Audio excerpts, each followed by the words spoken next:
네, 반갑습니다. 청춘부동산입니다. 부동산 하락을 주장하신 분들이 많으신데 실제 댓글에도 마찬가지고 어떤 객관적인 정보나 데이터를 가지고 주장하신 분들은 없었어요. 만약에 하락을 계속 주장을 하시고 싶으시다면요, 저는 개인적으로 이광수님 영상을 추천드립니다. 그분이 객관적인 데이터를 가지고 부동산 하락에 대한 이야기를 하고 있으시거든요. 그런데 저는 반대로 지금 나오는 이런저런 데이터들, 오늘 또 이야기하겠지만은 그런 데이터들은 이제 다시 부동산을 반등한다라고 보고 있고요. 저는 객관적인 데이터, 그러니까 경제 지표나 정책 등 이런 것들을 바탕으로 이야기를 드립니다. 또 경제 지표나 정책들이요, 내비게이션 같은 거라고 보면 돼요. 정부 정책들은 부동산을 계속적으로 반등시키고 상승시키기 위한 정책들이 나오고 있다라고 보시면 됩니다.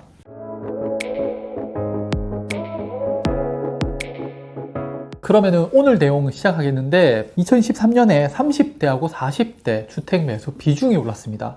자, 퍼센트예요. 즉 30대하고 40대가 평소보다 많이 매수했을 수도 있고요. 반대로 나머지 50대, 60대, 70대 분들, 그 이상 분들이 주택 매수를 안 했는 걸 수도 있어요. 특히 다주택자 분들 중에서 주택을 매도하려고 하신 분들도 많으셨죠. 근데 제가 드리고자 하는 건요, 그래도 실거주자들, 아마 신혼부부일 확률이 높은 사람들, 이제 결혼을 하고 새로운 보금자리를 마련하려고 하는 이 사람들의 주택 매수량이 증가했다는 거예요. 자, 그러면 이게 어떻게 이어지냐 하면요, 올해 신생아 특례 대출하고 연결되는 거죠. 결혼하는 사람들은 어떻게든 그게 뭐 전세, 월세일 수도 있어요. 하지만은 매매로 집을 살 확률도 여전히 높은 거죠. 그래서 정부에서 신생아 특례 대출, 금리 1.6%짜리를 이용해서 신혼부부들에게 좀 주택을 살 수 있는 그런 기회를 제공하고 있는 것 같습니다. 실제 이거 가계대출을 보면요, 증가를 하고 있죠. 주택담보대출이 4조 4천억 원 증가를 했다고 합니다. 이게 엄청나죠? 자, 작년에 금리가 그렇게 올라갔음에도 불구하고 주택담보대출이 계속적으로 증가를 하고 있다는 거예요. 즉, 집을 살 사람들은 여전히 사고 있다는 겁니다. 그러니까 떨어지든 말든 집의 기본적인 목적은요, 주거예요. 투자가 아니라. 그래서 저는 계속적으로 투자는 잘 모르겠습니다. 다만 실거주자들은 주택 매수하세요라고 말씀을 드리고 있는 거죠. 그리고 작년에 시중 대출 금리는 높았어요. 5%대 정도로. 그런데 특례 보금자리로는 4% 풀었죠. 디딤돌 대출 2% 나왔죠. 그리고 올해는 신생아 특례 대출에서 1%대 대출 나온다는 거예요. 시중 대출 금리는 높지만요, 정부에서 정책 자금 등을 이용해서 낮은 금리로 대출을 계속 풀고 있는 거예요. 이게 뭔가 엇박자죠. 금리가 높으니까 시중에 있는 자금들이 은행으로 흘러 들어가. 그러면은 자산 가격들이 떨어져야지 정상인데, 이거를 막기 위해서 정부에서 여러 가지 특례 대출을 이용해서 계속적으로 공급을 하고 있는 겁니다. 그리고 이번 달에 부동산 시장에 또 하나 긍정적인 뉴스가 나왔는데, 소비자 물가 지수가 다시 2%대로 떨어졌다라고 하고 있죠. 그 모습을 보게 되는데, 자, 케인즈의 일반 이론 아시죠? 고용과 이자와 화폐에 대한 일반 이론.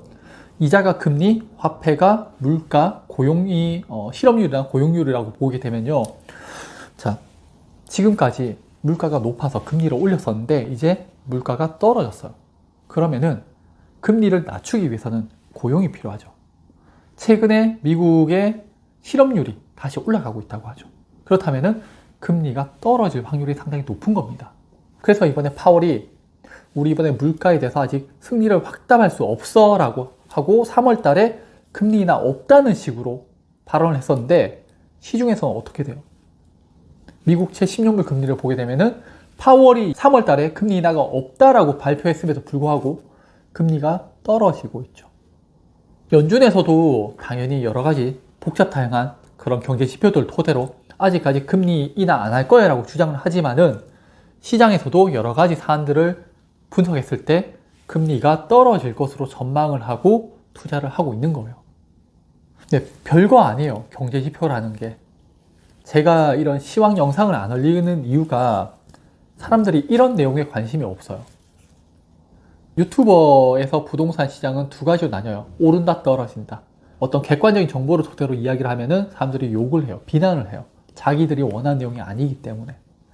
그러니까 결국에는 오른다, 떨어진다라는 것에 초점을 맞춰서 영상을 만들어야 되고, 그래서 최근에 별 의미 없지만은 무슨 폭락, 뭐 몇 퍼센트 폭락, 어디가 붕괴된다라고 하게 되면 막 조회수가 몇만씩, 10만씩 그렇게 나오는 거예요. 그래서 저도 당연히 그런 쪽에 맞춰서 영상을 계속 만들고 있는 겁니다.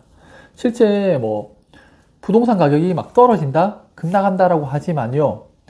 최근 시장 보시면 이해 가실 거예요.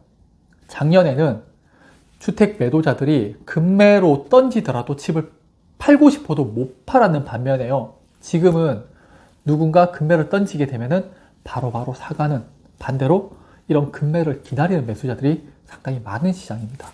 저는 그래서 오늘 뭐 이런 경제지표, 대출 또는 물가 상승률, 미국채 금리 등을 봤을 때, 그리고 실제 투자자들의 움직임을 봤을 때 거의 바닥 수준이 아닐까라는 그런 생각을 하고 있습니다. 그럼 오늘 영상도 봐주셔서 감사합니다.